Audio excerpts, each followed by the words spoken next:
Good Sunday morning to everyone joining us. Anyone who is or wants to be a songwriter should be familiar with the songwriting resource Masterwriter. Today, we're lucky enough to have Barry DeVorzon, who's the president and CEO of Masterwriter Incorporated. Before founding Masterwriter, he enjoyed a highly successful career in music.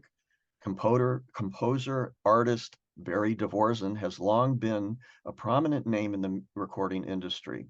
He has had a total of 20 hit records, which he has written and or produced. He discovered the highly successful group, The Association, and developed one of the most successful independent recording and publishing companies of that time.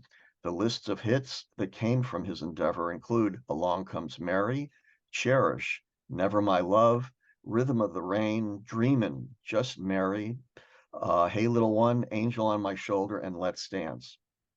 Barry has also composed the music for a number of major features, including Bless the Beasts and the Children, Hard Times, Dillinger, The Warriors, Ninth Configuration, Xanadu, Tattoo, Looker, and Exorcist 3.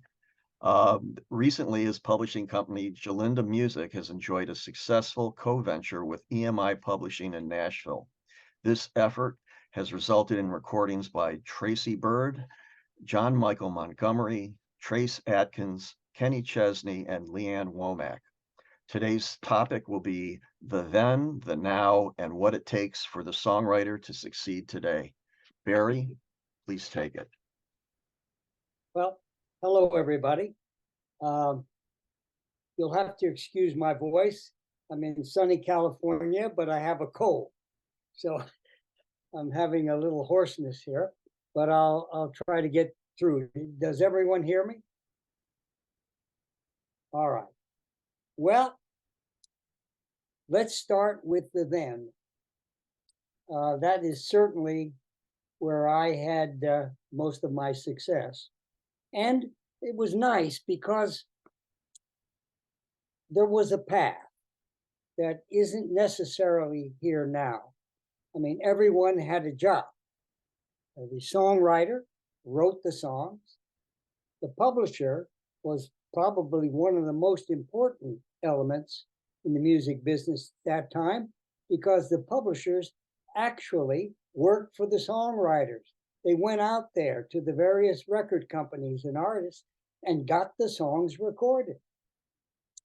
That is not necessarily the case today, but then it was, and the publisher was just such an important part of the music business. Then every record company had an A&R staff made up of producers or supervisors at the label who listened to songs for the artists. The artists recorded the songs, and then the record companies promoted it on radio, and away we go. Now, it was a difficult business. It has always been a difficult business. You know, that hasn't changed. I would have to say I was very fortunate to be able to make a living doing what I love doing, because probably only 1% of the people that have those aspirations are able to do that. And it's a combination of so many things. It's talent, it's luck, it's circumstance, being in the right place at the right time. So it is a difficult business and remains so. So let's go back and take a look at that. You know, the best way, I think, is to maybe tell a little bit of my story. You know, I came out of the Navy. I had no idea what to do, had no connections, really had no mentors, no help whatsoever. But I was determined to be a songwriter. And I was fortunate enough to be in Los Angeles just as Los Angeles was starting to become a major music center. Up until that time, the major music centers were New York, Nashville, Atlanta, even Chicago. LA was like a stepchild. But things were changing, and I was lucky to be there as they were changing. So I started out hitting the streets. I didn't know what I was doing, but I knew the main record company in LA was Capitol. And Capitol and RCA had a pretty substantial presence. But other than that, everything was back east or down south. Anyway, Capitol had an interesting formula. The publishers that they took seriously had appointments. Every Thursday, they had fixed appointments. And then at 4:30, they would allow independents to be heard. And you jumped in there as an independent, and some days they had time for you, and some days they didn't. But you took that chance because it was the only chance you had. So I did that. And I played my songs for these guys. What I would do is I'd go into this room, and here were like 5 producers for Capitol, and they would listen to my songs. And if there was any interest, they would take some to show to their artists. And that's the way it went. Well, over time, I took a meeting one day, and they said, Barry, you know, we've been listening to your songs and we like them. So we're going to give you an appointment. Well, for a kid, that was amazing. Now I had an appointment like all the big guys. And I was really excited about that. And I did the same thing. At the time, there was a record company called Dot Records. And the head of A&R was Lee Hazelwood. And I found a way to get past the receptionist, and Lee liked my songs. So now I had an appointment with Lee. When I called up, I said, Lee, can I come in and play it for something? Yes. So I was making progress, but I wasn't making progress in getting a lot of songs recorded. And certainly I was having no hits. But I got a few songs recorded that kept me hooked on the endeavor. And so things were going okay, but not great. And I was in the office of a publisher. And he said, you know, kid, you should try your hand at country. Well, I didn't know anything about country music. In fact, to be honest with you, I didn't even like it at the time. You know, I mean, I was in the Navy, and the cooks on the destroyer I was on, all they did is play country music. They used to drive me crazy because country at that time was really country. It was Lefty Frizzell and who else? You know, it was country. And I didn't get it. But I listened to country radio for a few days, and a guy that I related to came up. His name was Marty Rock. I identified with him because, by the way, I love country music today. I love it. It's part of Americana. It's one of my favorites. But at the time, it was a little foreign to me. But anyway, Marty Robbins was a more contemporary country artist. And that's why I related to him. So I listened to country, and I finally figured it out. Well, I got it, I think. You keep it simple, but you have to have a hook. And one day I'm looking in a magazine, and I see this car driving away with the tin cans tied to the back bumper. And on the back of the window there, it said, just married. I said, well, there is my hook. And so I wrote this song called Just Married. Now, the opening lyric is, just married this morning, how happy they are. Just married, written on the window of their car. And that's how the song opened up. Well, I really worked hard on that song because I was very unfamiliar with country music. So I put a lot of time on it.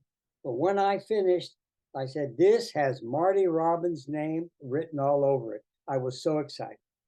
Now the problem was, how do I get it to Marty Robbins? Now you have to understand, I was beyond naive. I was this kid just out of the Navy. I just didn't get it. I didn't know what to do.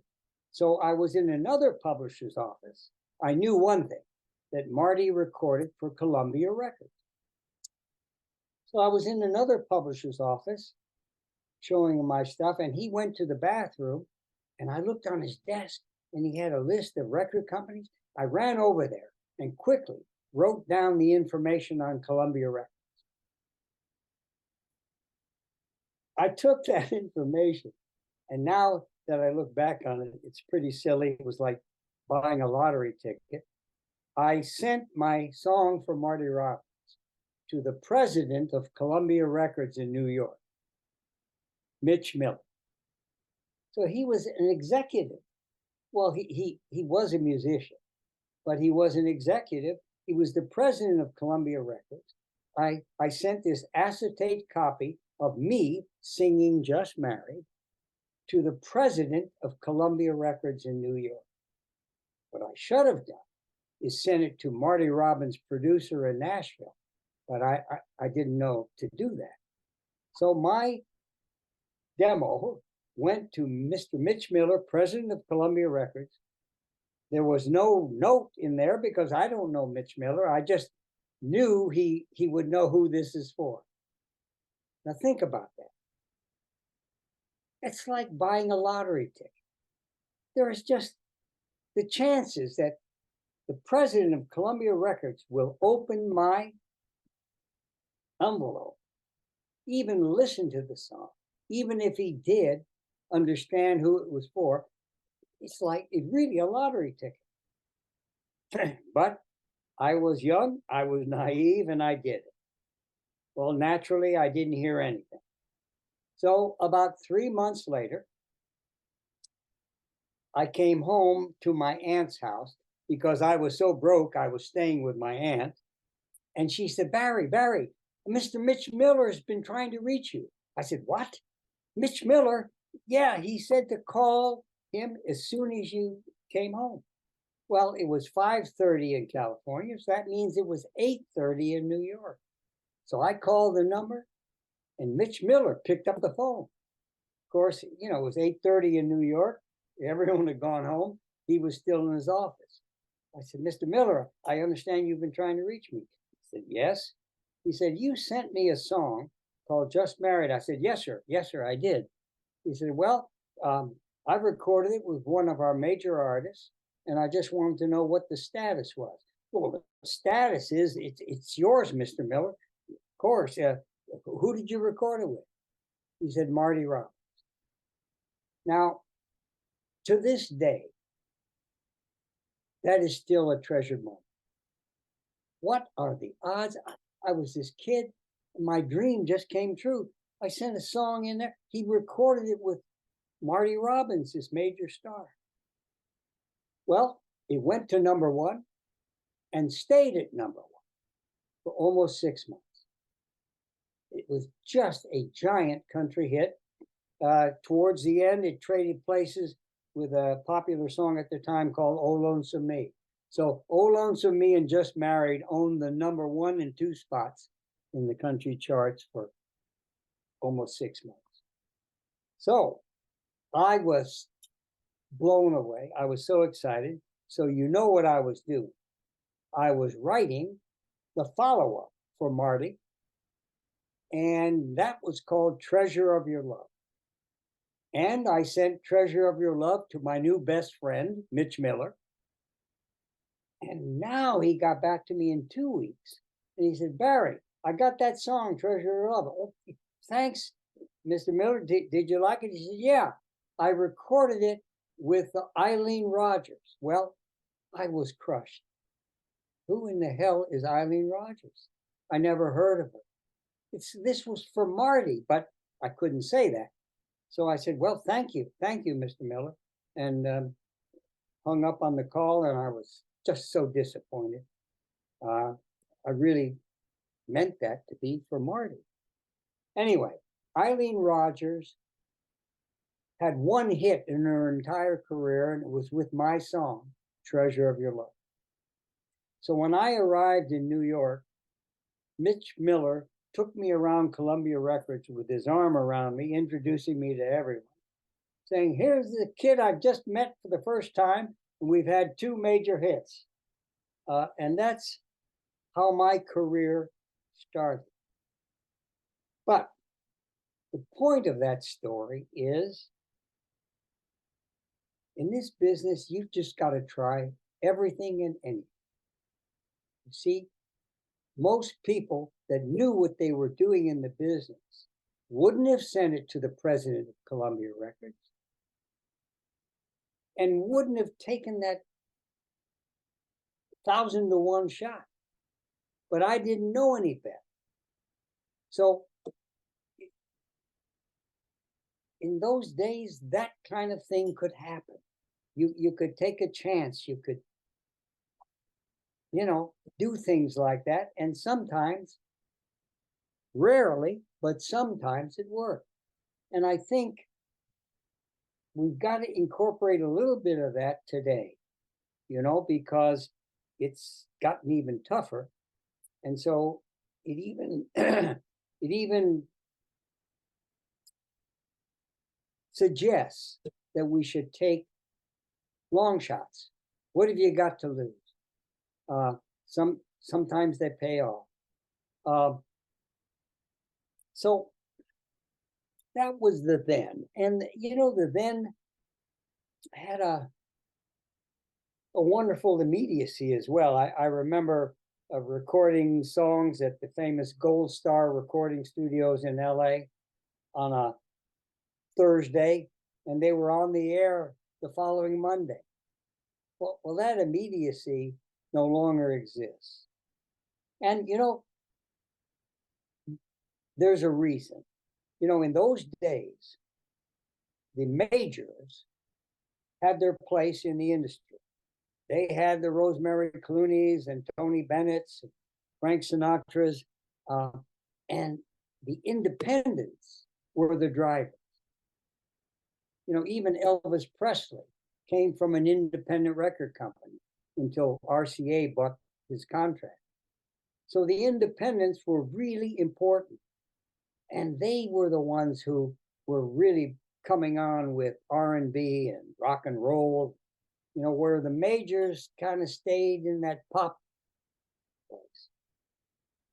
Well, that I was one of those independent record companies, and we were doing great. In fact, we ruled the business. If the honest truth were spoken, the majors still had their place, but we were the icebreakers. We were coming with the R&B hits, the Leiber and Stoller hits, all those wonderful records were coming from independents. And as an independent, there were independent distributors. So you didn't have to have your own distribution. You could have an independent label and distribute it in independent distributors across the country. So we didn't know enough about foreign, so we gave the foreign rights to the majors because they had the infrastructure in place for the rest of the world. And we were fortunate because the rest of the world, all they wanted was American music. So it wasn't just America, everyone loved American music. And then came the Beatles. And that changed everything in a lot of ways. The Beatles brought the British invasion. And now suddenly, not only the United States, but the entire world only wanted British music. They no longer wanted American music. And this is when the majors took a huge leap forward because they were the only ones with the reciprocal rights. So all of the British product came to the United States to the majors. The independents did not have any kind of reciprocal deals with the British record company. Now, independents just flickered out across the nation, went out of business or sold to majors. You know, it was not a pretty picture for the independent record company, but it was not a pretty picture for creative people either, because corporate thinking took over. The independents no longer had the influence that they had before the British invasion. And now decisions were being made by corporate people. And that's when the business got very big. It was a small business up until then. It got huge, and along with it came corporate thinking. And we lost a lot of the immediacy. And we lost a lot of the people taking chances. That has not changed, unfortunately. And that has not been good for independence, for individual songwriters and small publishers, which brings us to today. Today, the publisher is not doing the job he used to do.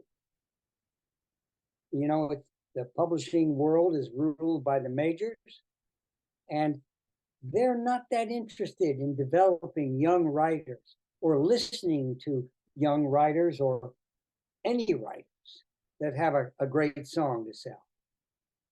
You know, they're more interested in signing whoever is successful, signing administrative deals.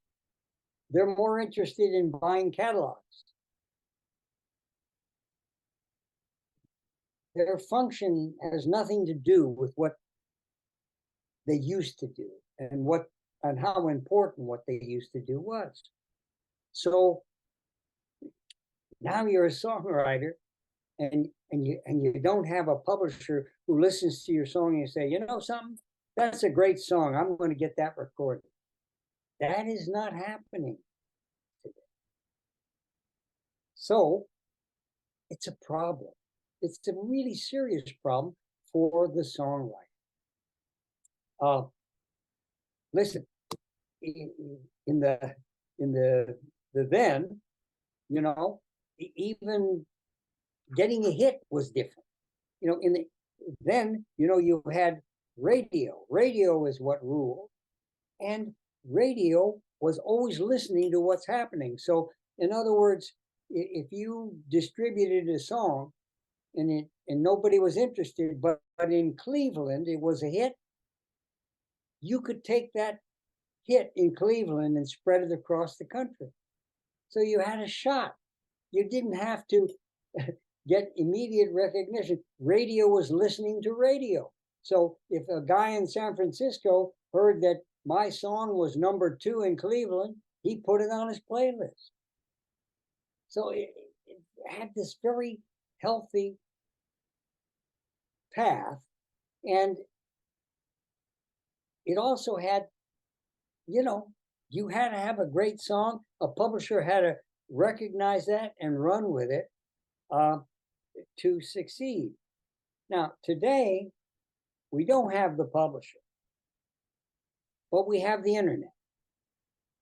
And that means the people in my day, who the only way they could get in the game was to have a publisher promote them and sign them, or have a record company release their song.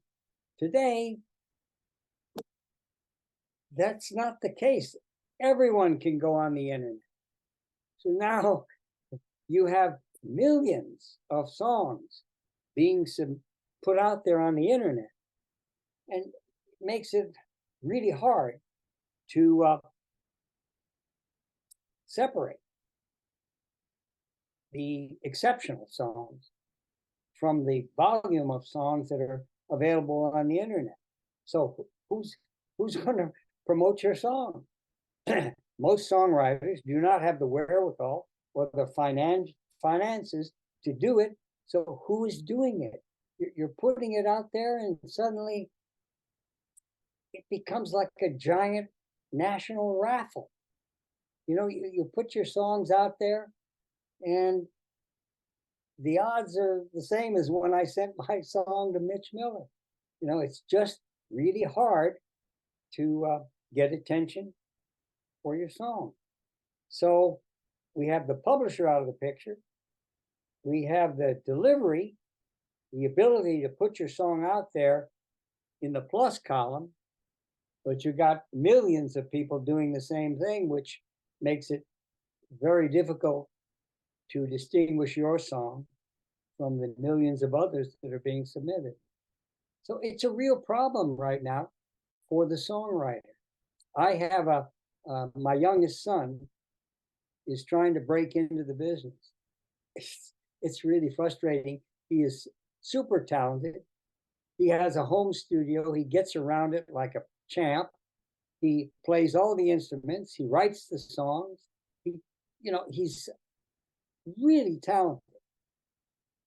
I'm having a problem telling him what to do. We're trying to figure it out.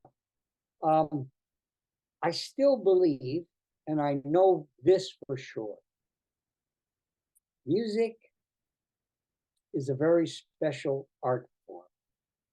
And the reason is that it goes past the conscious mind directly to the subconscious, which means music touches the emotions. And this is something, it's like food for the soul. You know, people need this. And they're not getting a big ration of it today. Today, it's kind of the beat, the stuff that you want to dance to or what have you, seems to be dominating the market. And the songs that touch us emotionally are at a premium. But I believe in music, and I believe that this will change. And the future, I think, will be a combination the way it used to be. If you want to dance, there'll be music for you there. If you like folk, there'll be music there. If you like country, you'll have music coming from there, pop, rock, and so forth and so on. You know, and I think it will normalize. But everyone has to stay alive and active until that happens. And it's starting to happen. I'm starting to see evidence of it, but it certainly isn't here yet. So here we are, songwriters. What in the hell do we do? Well, it's up to you, okay? If you want it bad enough, you got to network. You got to, if you know anyone that has anything happening in the music business, try to get to know them. Show them your songs. You know, today it's so funny. If no one is listening to you until you have a hit to your credit. The minute you have a hit to your credit, people will listen to you, will work with you, will do everything. That's how, what is the word I'm looking for? That's how desperate it is right now. You know, even if you're one of 8 writers, okay? So that's another thing. You know, most of these songs, suddenly the songwriter is kind of off on the left, and the guy who created the bass line becomes a songwriter. The guy who does the track becomes a songwriter. The guy who produces it becomes a songwriter. Well, when you have 8 to 10 people on a song, guess what? If you have a hit, no one makes any real money. And that's rarely music. How can you have music when 8 people are writing a song? You can't. all you can have is a groove, a feel, something that people like hearing, but you're not going to touch the emotions when there's 8 to 12 writers on a song. So, so the key here is you've got to make every effort, to align yourself with somebody who has any kind of hit credit, because the minute you do, you're in the game. Until you do that, it's going to be a little tough. If you know an artist, if you know a producer, if you know anyone that is doing anything, that's got to be your immediate target. And take the long shots. One thing about the internet, there's information out there on everyone. So if you have an exceptional song, go on the internet, try to identify producers, artists, managers, publishers, and send it to them. Your chances aren't great, but what have you got to lose? It isn't going to cost you a fortune to send your song to these people. And by the way, if you send things to these people, send 1 song, 2 songs, 3 at the most. Don't try to send them a bunch of songs and hope to get lucky. Only send your very best, and you've just got to be more proactive as a songwriter. It's unfortunate because, a lot of creative people do not have that entrepreneurship that you need, to promote your material. But you've somehow got to find it. You've got to make the effort. To write a song and do nothing, that's not the answer. Even if you go down swinging, you've got to swing. You've got to try. You've got to reach beyond your immediate surroundings. You've got to try to network, write with people, identify. The publishers aren't doing that much, but I still send it to the publisher just for the hell of it. If you can get publisher information, whether it's majors or independents, send them your songs. It probably won't result in anything, but it just might. I think until the business evolves, and I think it will, you just have to try everything. You just, part of your day, part of your week is spent on creating, which is what you love and what you want to do. The other half has to be trying to figure out any way you can get it out there and get something done with it. And that includes putting it out on the internet, networking, working with other people. I wish I could give you a formula. Well, I can in this respect, and this has not changed.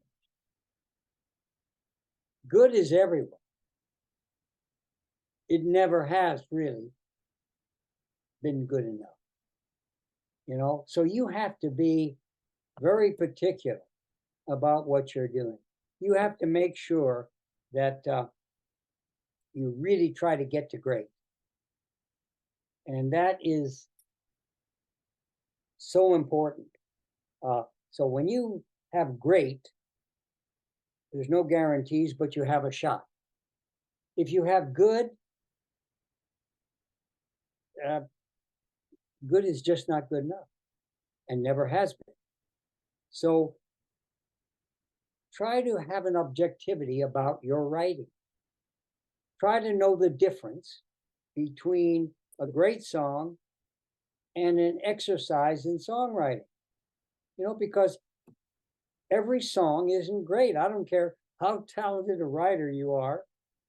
every song you write is not going to be a great song. So you have to find an objectivity that identifies or separates that which is exceptional from good.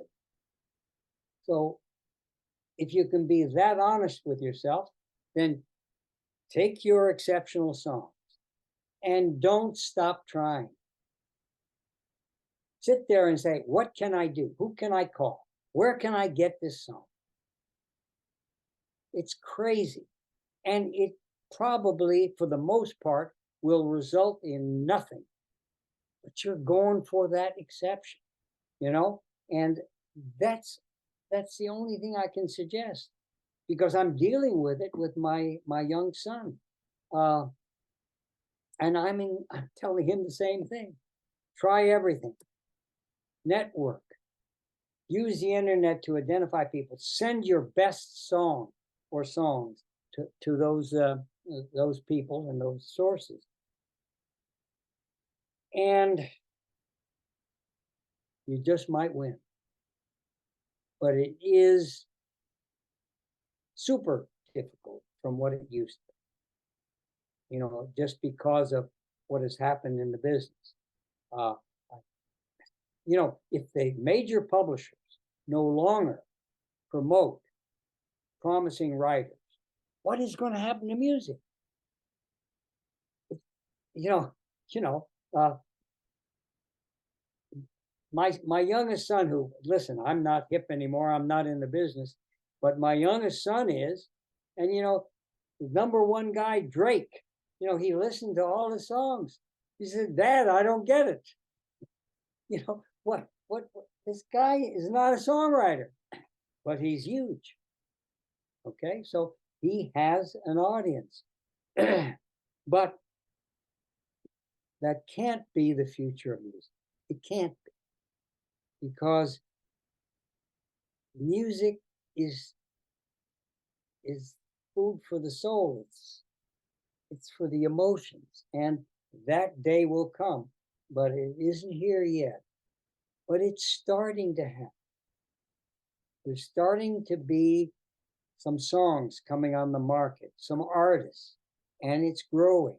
We're kind of going back to rock and roll. We're going back to pop with Adele and some people like that. You know, the movement is starting to go over to that side. I'm surprised that hip hop has had the life it's had, but it does dominate the market now, and you can't fight that. Hip hop and R&B, they rule the market. So if you don't write that genre of music, then, you know, your audience is narrowed. But I think it's changing. I'm not saying that hip hop or R&B doesn't have validity. I'm just saying it needs to take a place in the music business, and other genres of music have to be given a shot too. And I believe that will happen. So that's the only thing I can suggest to you is to sit down. You know, you're all in the music business. Take some chances. Become your own publisher. Do whatever you can to get someone to listen to your music. Because if you don't do that, then, you know, you just have a hobby. So let's see, is there anything else I can tell you? Yeah, you know, I'll give you an example of how crazy things are. I did I sold all my companies. You know, I had a very successful independent record company and publishing company, and I sold it all to Warner Brothers. So if you remember Warner Tamerlane was my company. So I took off to Europe for a 3-week vacation because I had really almost killed myself pulling it off.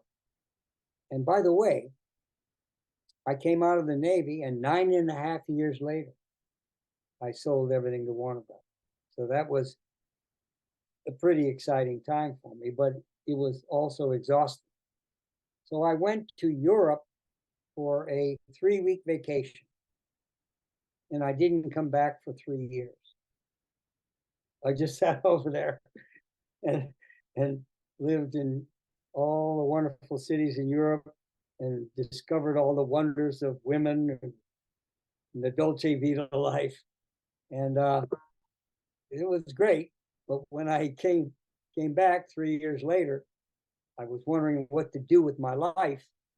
And I decided, I've always had an interest in film. I decided to try film. And I had no experience. I wasn't an accomplished orchestrator or arranger, but I didn't know that. I just thought I could write songs and that the movie people would use my songs. And then a great composer friend of mine said, Barry, if you want to be in film, you have to be ready to do the score. And wow, that was something new and a real challenge for me. And I had to do a lot of homework to get there. But back to good and great. A famous producer director, Stanley Kramer, took a chance on me. He was doing a movie about college rebellion. And he thought getting someone who was more familiar and more contemporary than most composers would be a plus for the picture. And that picture led to a second. He liked what I did on that picture, so led to a second picture called Bless the Beasts and Children. Now, this was about a bunch of misfits at a summer camp who try to rescue a herd of buffalo that are being slaughtered at a preserve. And it was based on a book, Bless the Beasts and Children. And the song, to my amazement, was nominated for an Academy Award. It was a hit by the Carpenters. And I was quite pleased with myself for my second movie. But here is something interesting. I wove this theme throughout the picture, and it was in a major key. And then at a key moment in the picture, when one of these young kids trying to rescue the buffalo is killed accidentally, suddenly it's a very important and sad moment in the picture. And the only thing I had to play against it was a theme that was in a major key. So I had a problem. I had painted myself into a corner. I couldn't use the theme, but to introduce something completely new and foreign to the score didn't make a lot of sense either. And then I realized the accompaniment, the motif for Bless the Beasts and Children, which was going from to the ninth, to the tonic, to the ninth, to the tonic. It had a very distinctive motif in the accompaniment. So I said, oh, well, wait a minute. That very distinctive accompaniment, if I put that in a minor key, it will still relate to the theme, and all I have to do is write a new melody against that a minor key. So I did it. And it was such an important part in the movie that I really put time on. And why I say that is most of the time when you do film and you do cues, dramatic cues, you only have so much time to give a dramatic cue. And so you don't spend the same time on a dramatic cue that you might spend trying to write a song. But on this cue, I did, because it was such an important part in the movie. I had to get something that was exceptional. I had to get a melody that reached out there to the emotions. And that doesn't come easy, as you all know. So I really put some time on that little minute-and-a-half cue. And it was called Cotton's Dream, which was the kid's name. His name was Cotton. And you name the cues so you get performances. So it was called Cotton's Dream. And the movie came out. The movie did not do that well. As I said before, I was nominated for an Academy Award on the main title, and I had a hit with the Carpenters on it. And then that was that. 2 years later, I get a call from a television producer, and he said, you know, on the Bless the Beast and Children soundtrack album, there was a cut called Cotton's Dream. I said, yes. He said, well, I love that melody. He said, I have a new daytime television show going on the air called The Young and the Restless. Can I make that my main title? I said, well, if you were here, I'd be kissing your hands. Of course you can, you know. And he did. And so Cotton's Dream became theme for The Young and the Restless. And it was wonderful. The performances were great. There was a number of records on it. Nothing much happened record-wise, but those 5-day-a-week performances were wonderful. 5 years from the time I did that movie, a little girl from Romania called Nadia Comăneci had the first perfect score in the Olympics. And ABC television had a slow motion film clip of Nadia Comăneci winning the first perfect 10. And the librarian at ABC television said, I need to put some music behind this slow motion film clip. And he apparently remembered a soundtrack album, a 5-year-old soundtrack album from Bless the Beast and Children that had a cut on it that might work. And that cut was Cotton's Dream. So he went to his library, pulled the album out, put Cotton's Dream behind Nadia Comăneci, the slow motion film clip, and the rest is history. The film clip went viral. It was on every television station around the world. And playing against that film clip was my piece of music, Cotton's Dream. A&M re-released it, well, extended it. They cut it, edited it, and made it longer. Released it as a single called Nadia's Theme. And Nadia's Theme became a huge hit, and probably one of my biggest copyrights. Now, I'm amazed at the life of this little dramatic cue that was only supposed to go by once, never to be heard again. So now I had, to this day, it's the theme for Young and the Restless. And I had a huge hit, Nadia's. Years later, Mary J. Blige has a huge hit with a song called No More Drama. Guess what it was taken? Nadia's. So it reinvented itself, and now I'm a songwriter on No More Drama just because they used my music from Nadia's thing. So this little piece of music just keeps reinventing itself. And that is what I'm talking about. You know, if you can just find it, this started out as something that people would hear one time and never again.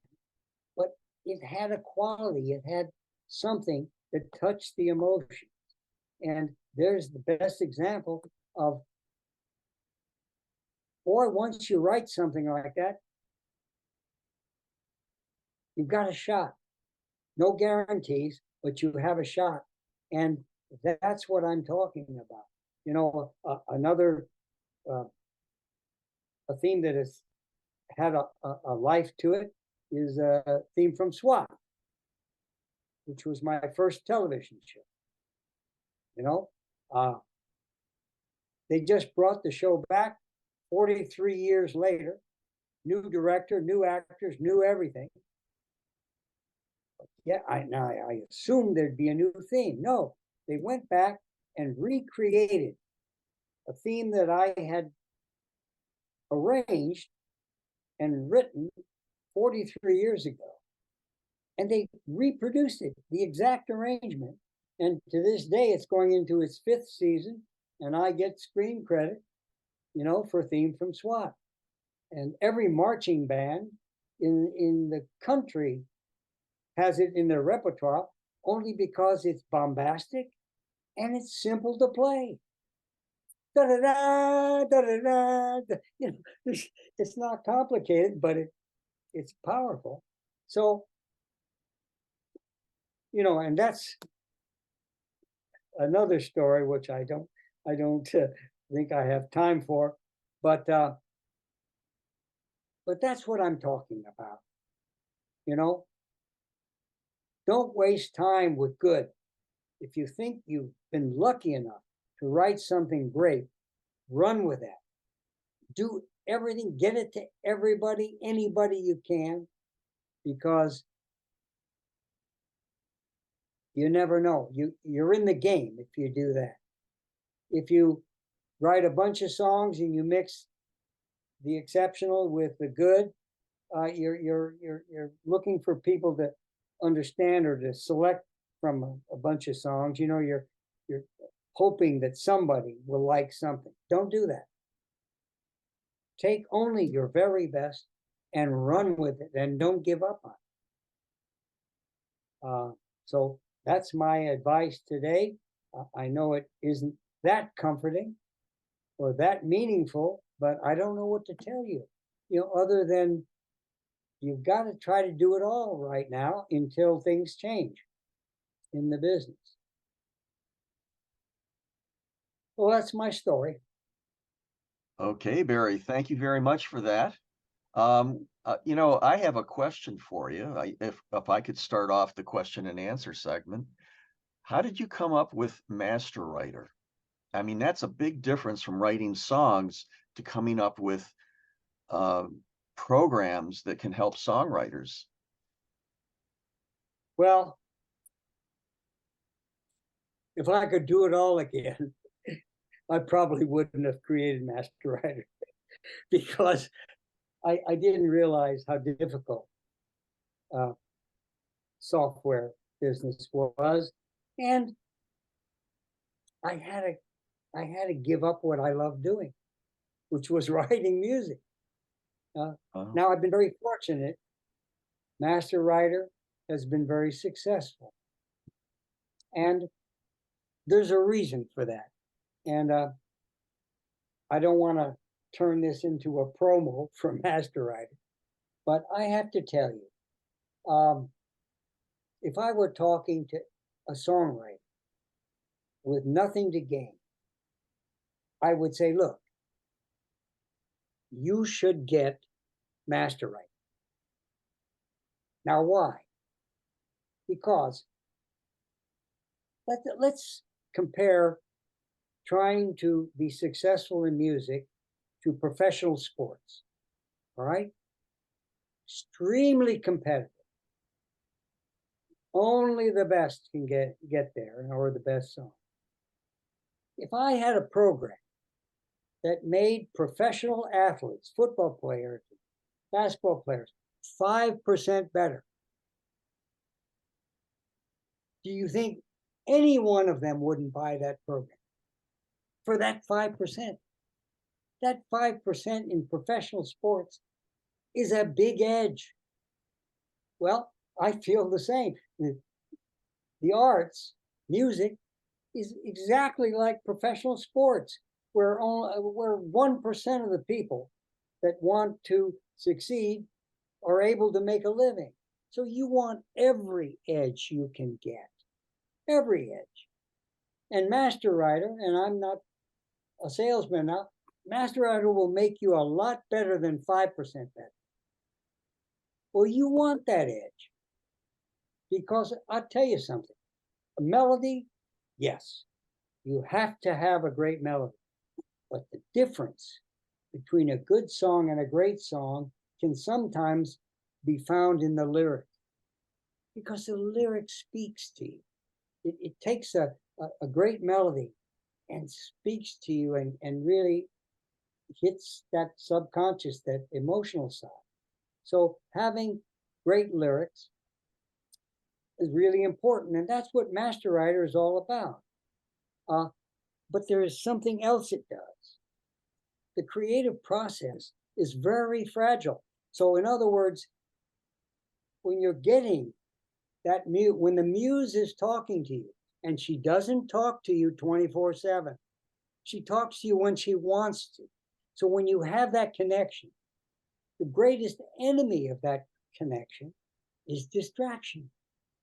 So if you're sitting there trying to find a rhyme for see or dream, or you have to go to a rhyming dictionary or something like that, that's a distraction. And the longer you spend looking for that answer, sometimes you look up and the muse is gone.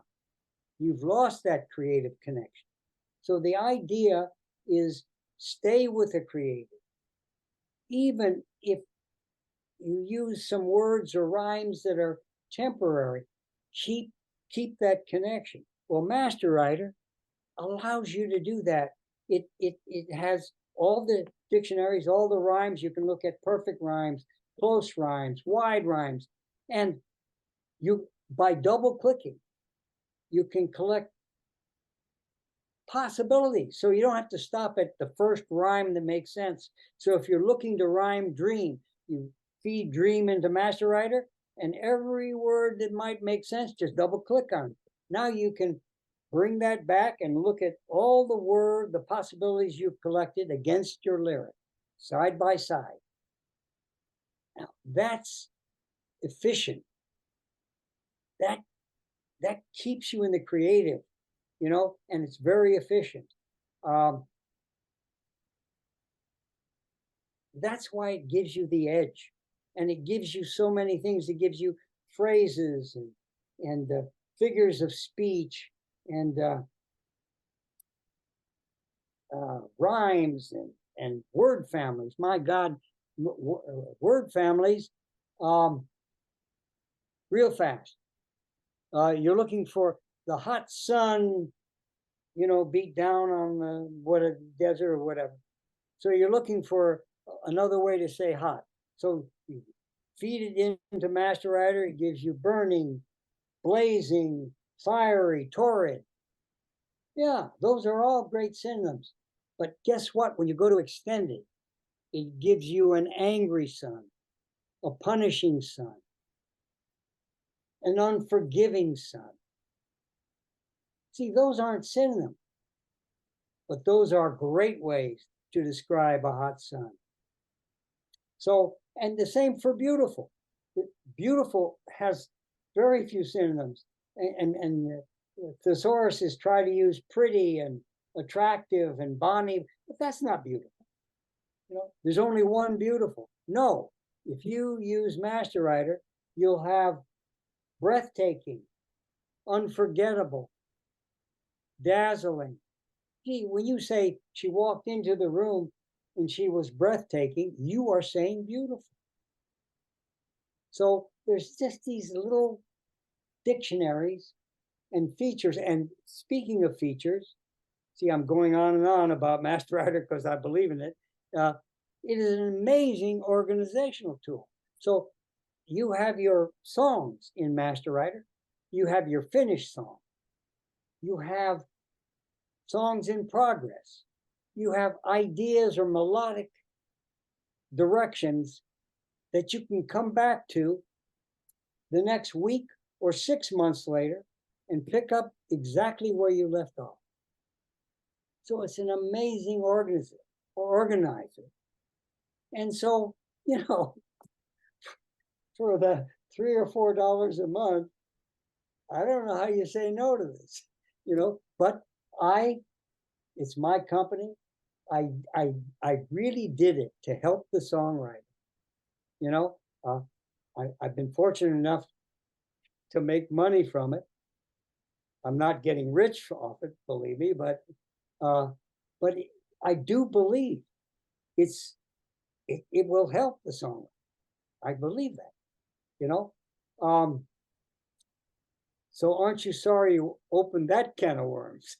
No, not at all. Not at We all. were referred to you from Donnie Grace, who has been a longtime master writer user, and I think everyone that's here is really glad that we have you on in our workshop today. Does anyone have any other questions rather than me hogging the time and everything? There are a few other ones. Rod, go ahead. Yes. Mr. Dvorak, well, first off, I am a Master Writer user. I had the CD before I subscribed to the online, and thank you very much for that. Oh, you're an old-time guy. I like that you're a fan. Thank you. Yes, absolutely, absolutely. Well, I saw you when you physically came, when you first came out with Master Writer, you came and presented to us live in LA, in Burbank, I think it was, and I got it shortly after that. So, but my question is about your from your timeline. I'm asking this because you said you were there, basically for this thing. The general consensus that I've gotten from the music industry for a long, long time now is that basically the Beatles destroyed the world for not just for Americans, but for songwriters, because initially songwriters were competing with each other. And then the Beatles come along, and suddenly the music, suddenly songwriters are competing with each other and with artists. So, it's become harder for people who, maybe aren't the greatest singers and such, but who write material and are looking to pitch material. It's becoming harder and harder because the artists are like, I write my own. Has that been your experience?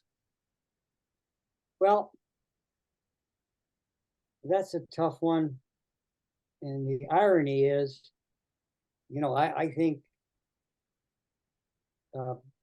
one of the best songwriters of the century, happened to be the Beatles, Lennon and McCartney. They're the real thing. They're the real article. They're great songwriters.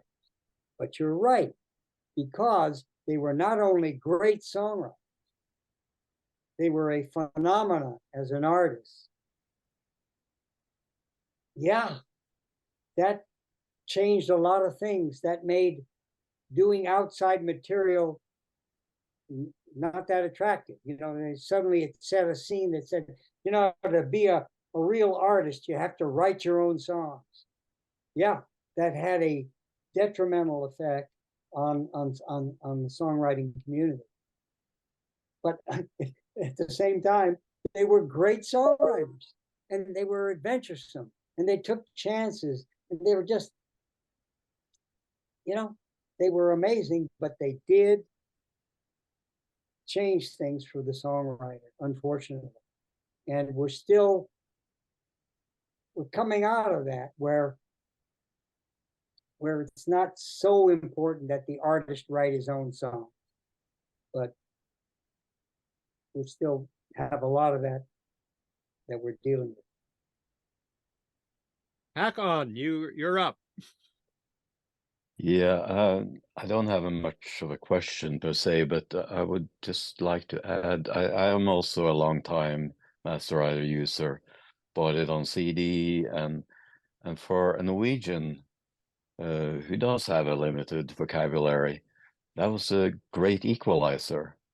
So I really want to say thank you, Barry, because you leveled the field for us international people who sometimes struggle with finding the right words.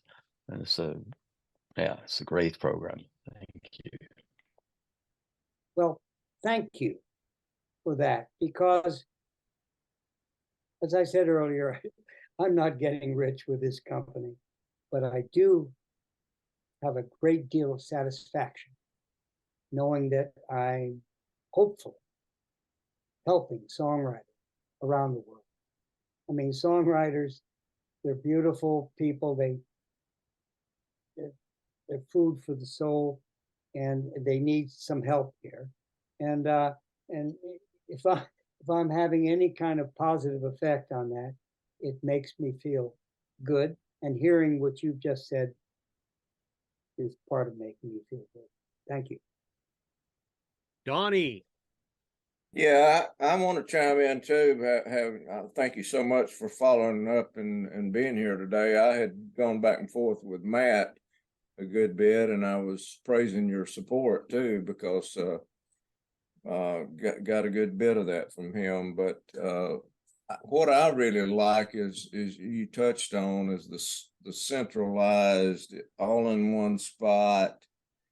You know, I used to wrestle with notes on a napkin to this notebook or that notebook or that word file or that word file or whatever. And, you know, where did I start on that song? You know, so now I go in there and know where it all is. And I go back to the original the version 1 on CD also when you first started, and have enjoyed that longevity. So thank you very much for that tool. I'm big on tools, and that's certainly a great one. Well, you don't know how pleased I am to know I have so many fans. That's great. Thank you. And that once again makes me feel good. You know, I have to, bad as I hate to admit it, I'm old enough to go back to your original Marty Robbins release. So I'm enthused by your story and identify with a lot of it, and I can much appreciate your hit, you know, your story. where are you located? I'm in the Alabama. Let's see. Let me get back on. I'm in the Alabama area. I've moved. I've been in other places over the years, but that's home. Well, that's great. My wife is from Mississippi. Well, how about that? Yeah. Whether So you I was born in New York, married a girl from Mississippi. We've been married for 50 years, so I guess I made the right choice. you probably connect with Van Dyke Parks then. Yeah. Well, I don't know him, but I know of him. Yeah, he's originally from there, as I understand it. Yeah, I'm a big Brian Wilson fan, who was another one I think you'd have to contribute to the artist writing their own material, as well as some of the association work that you mentioned, and Oh yeah, and Marty Robbins himself. There's always been artists that wrote their own material, but probably not as much as it became later. No, Marty didn't write his own material, generally speaking. You know, his big hits were written by writers, which was nice. But you know, I can't blame it all on the Beatles. Didn't he work on El Paso? Oh no, he Didn't he work on that. El Paso some? Yeah, okay. I was thinking maybe he did, but many more later did. Well, you know, without blaming the Beatles, I mean, let's face it.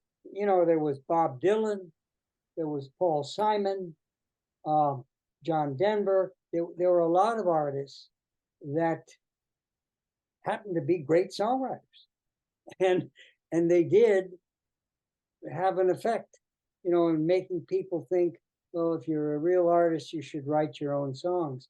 But not everyone that can sing can write songs, and not everyone that writes songs can sing. So, you know, it's all I'm saying, there should be room for everybody. And that, you know, is what the goal is, you know. But the minute you get corporate thinking involved, then things get different.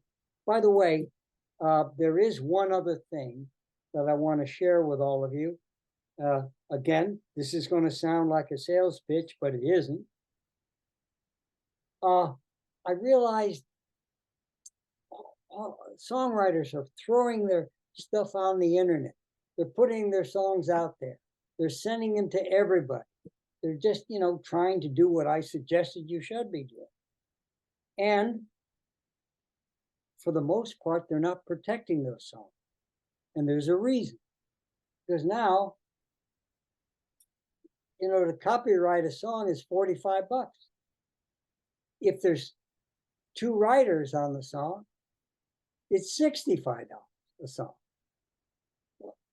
Who can afford that? The publisher used to pay that. The publisher is the one who used to take the copyright out on the song. Now it's up to the songwriter to protect his song. And now you can copyright up to 10 songs in a suite, but it has to be, every song has to be by the same writer. Or if it's 2 writers, every song has to be by the same 2 writers. So there's limitations, on doing that. So I came up with a company you guys should check out. It's called SongGuard. It's a division of Masterwriter. And it's the real thing. You see, because when you copyright a song, the primary purpose is to establish the date of creation. You see, the law is crazy. The minute you write a song and you commit it to paper or a recording or anything, you have a copyright. Sounds crazy, but you have a copyright. Now, the reason you file with a copyright office is not to get a copyright. You already have a copyright the minute you commit it to any paper or the internet or whatever. It's to prove the date of creation. Third-party proof of the date of creation. So when you file for a copyright, that's what happens.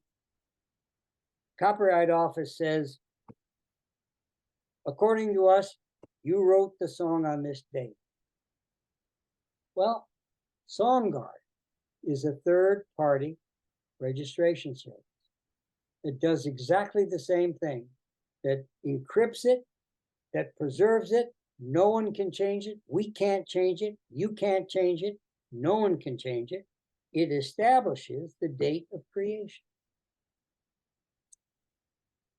That costs $3.95.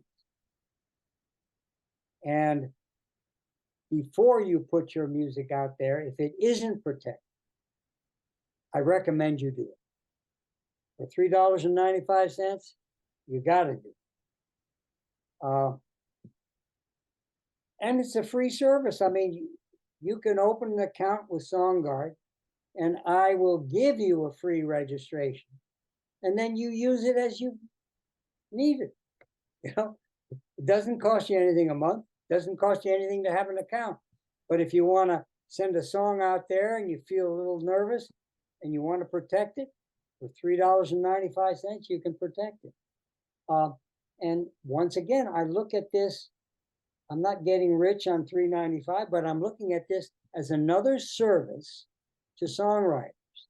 Now if you can afford it, yes, get a US copyright. If you can't afford it, this is legitimate protection for your song. Okay, Lucius, you have a question. Unmute. Yeah, excuse me. How you doing? How's it going? Yeah, you said you worked at Columbia Records, CBS during the 60s when, yeah, because I remember Tio Marcelo was producing Miles Davis. I don't know if you crossed paths with him. What happened was, at that particular time, sometimes Miles came with certain sketches. Like I said, sometimes they experimented with certain things. They didn't really consider it at the time, but then later on, just like they found, hey, I think this song, this part, or, this song has a place for it, which became, part of In a Silent Way in the highly acclaimed Bitches Brew. Because sometimes people may write something But like I said, it's not immediately, everyone's like I said, you have this job boy mentality. Everybody wants everything immediately. But sometimes just like, sometimes things come, mentally fruitate, over a few months or even sometimes even a few years. So one time I wrote one song. It's just like I was looking at this modeling show and they retitled the song Nuclear Catwalk Hustle. So it, had a place. So do you find that? Do you come to those situations a lot of times? I would have to say yes. Look, I don't care how talented you are. We need Lady Luck. We need her to be there. And I don't think anyone who's successful can claim the success without having Lady Luck play a part. Being in the right place at the right time, the right person hears your song. It's what I was talking about earlier. That's why taking a chance, even though the odds are against you, take it. What have you got to lose? Because luck does play an important role in the creative endeavor. Case in point, that song For What It's Worth? Yeah, that song was never a hit. But look how long that has lived. By the Buffalo Springfield. I can't hear you.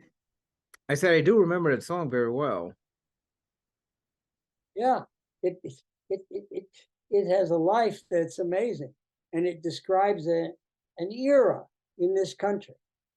It sums it all up for what it's worth, but it was never a hit. Phil Spector's, let's see, what is it? What was that song?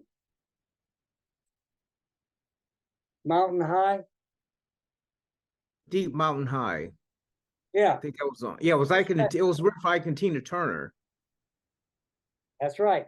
Phil Spector thought this was the greatest record he ever made, and it was never a hit.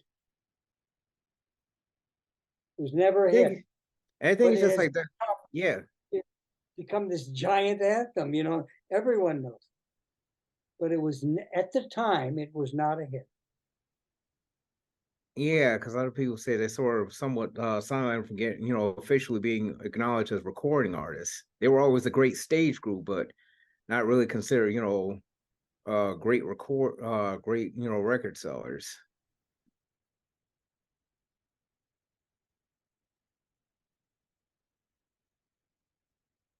Barry, Yep. For What It's Worth peaked at number 7, so it kind of was a hit. Really? Yeah, I just wikied it. Well, Yeah. well, then I apologize. I knew the managers, Charlie Green, and he was complaining about it. I was in my office. Charlie Green was my cousin, and he managed the Buffalo Springfield. And I'd visit him, and he'd play me these songs, and these records, and I never reacted that much, and it drove him crazy. So one day I'm in my office in a meeting, and my secretary comes in and says, Charlie Green has to talk to you. So I interrupted my meeting, and I got on the phone, and he played me that record For What It's Worth.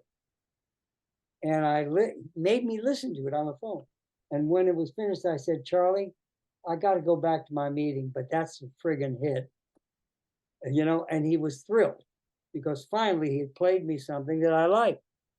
And I didn't think it had gotten that high. Thank you for doing the research. Yeah, I just looked it up. It's been around forever, as long as I've been around, and and it's been covered by a lot of bands and a lot of acts. So it's taken on a life of its own beyond the initial recording, and it's in movies and whatnot. I really didn't look at all the details on that, but It's good. I know we're kind of up against the time here. Risa had one question. I think we'll wind up with this one, if that's all right with you, Barry. Sure. Risa, your question, are you still with us, Risa? I see you're in your chat. You've got a question. Well, I guess Risa stepped away. Oh, there she is. The question, if she's not coming on, are music libraries a good way to get exposure for your material? Yes. Yes. In fact, I have a very successful music library with APM. And yeah, there's a tremendous amount of films being done over cable and the networks and Lifetime, and it's just films being done everywhere, from the lowest budget to the highest budget. And especially among the lower budget films, they can't afford to hire a composer. So yes, music for film, if you can find someone to represent you, and there's a number of library companies out there. I know that right now Taxi is doing a lot of that. Whereas Michael Lasco at Taxi used to promote songs, I think his business has shifted more into placing songs and music in film. But there are a number of other libraries, and that's something, yes, the songwriter should look into, and get your music to them. They don't pay. I mean, the libraries don't pay anything for the music, but the people that use it do pay. And I think the major source of income there is sometimes per use, but the performances is where you make out. That would make sense. All right, we're at 1 o'clock here, and I think that what we'll do is we'll wind this up. Barry, one more thing. Yes, go ahead, please. I'm sorry. One more thing I forgot to say to anyone associated with Songsalive. If you're interested in trying Masterwriter, I'll give anyone a free 1 month with no continuing obligation. So there's no tricks. Try it for a month, and you can try it free. Okay. And if you like it, you might have an interesting offer in the email. Here it is. Masterwriter.com/redeem REDEEM /Songs Alive.